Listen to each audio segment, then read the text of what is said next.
बात करेंगे मध्य प्रदेश कांग्रेस की, जहां दिग्विजय सिंह और उमंग सिंघार की मुलाकात पर अब सियासत शुरू हो गई है।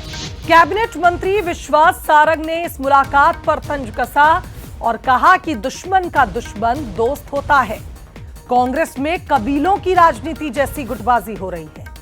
दिग्विजय सिंह उमंग सिंघार के बीच जो बैठक हुई है उस पर मंत्री विश्वास सारंग ने यह तंज कसा। पॉलिटिकल अफेयर कमेटी में बवाल हुआ था, जिस मीटिंग में दिग्विजय सिंह नहीं पहुंचे थे, और ऐसे में कांग्रेस की बैठक में स्लीपर सेल का मुद्दा उठा था, जहां दिग्विजय सिंह के बयान पर सवाल खड़े किए गए थे। और सूत्रों के हवाले से खबर यह भी है कि सज्जन सिंह वर्मा, आरिफ मसूद ने दिग्गी राजा को स्लीपर सेल बता दिया था।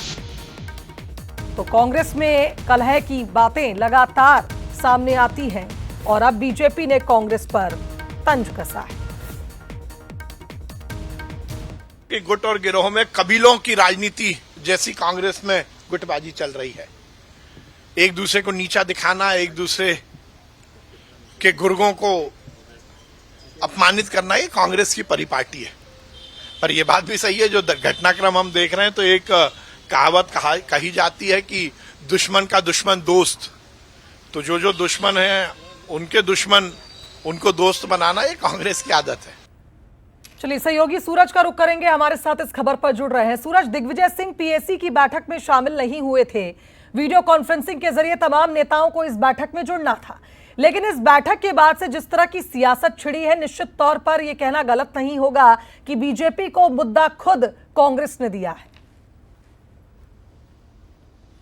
देखिए, बिल्कुल जिस तरीके से हमने देखा कांग्रेस के प्रदेश अध्यक्ष ने जो घोटाले के आरोप लगाए थे, उसके बाद देखा पूर्व मुख्यमंत्री दिग्विजय सिंह ने उज्जैन जाकर ही कहा कि जो भी आवंटन जमीन का हुआ है वो नियम अनुसार हुआ है।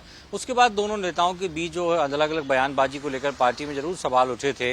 इस बीच उमंग सिंघार और दिग्विजय सिंह की मुलाकात, जो कि हमेशा हमने देखा है कई मंचों पर, सार्वजनिक मंचों पर आमने सामने रहे हैं, घुर विरोधी रहे हैं। सरकार के दौरान भी दोनों के विवाद जो बयानबाजी के चलते हैं वो देखने को मिला है। ऐसे में उस घटनाक्रम के बीच दोनों नेताओं की मुलाकात कहीं न कहीं अब बीजेपी के निशाने पर है। बीजेपी नेता यही कह रहे हैं कि ये तो गुटों में बटी हुई कांग्रेस है, और जब भी मौका मिलता है एक दूसरे के नेताओं के से बुराई निकालने का या विवाद जो मनमुटाव रहता है वो जो फिजिकली तौर पर नजर आता है। शायद यही कारण है कि जीतू पटवारी और दिग्विजय सिंह के बीच जो घटनाक्रम चल रहा है, पहले अलग अलग प्रेस कॉन्फ्रेंस होती है, फिर हमने देखा दिल्ली से निर्देश मिलने के बाद दोनों नेता एक साथ पीसीसी पहुंचे, जहां पर कहा कि सब कुछ ठीक है, पार्टी एक साथ। और उसके बाद सीएलपी लीडर उमंग सिंघार का दिग्विजय सिंह से मुलाकात करना अब ये कहीं बीजेपी के निशाने पर आ रहा है कि आखिर ऐसा कांग्रेस में हमेशा होता है कि जब भी एक दूसरे को निपटाने की बात होती है तो उसके ही जो प्रतिद्वंदी नेता होता है उससे मुलाकात करके कांग्रेस काम करती है।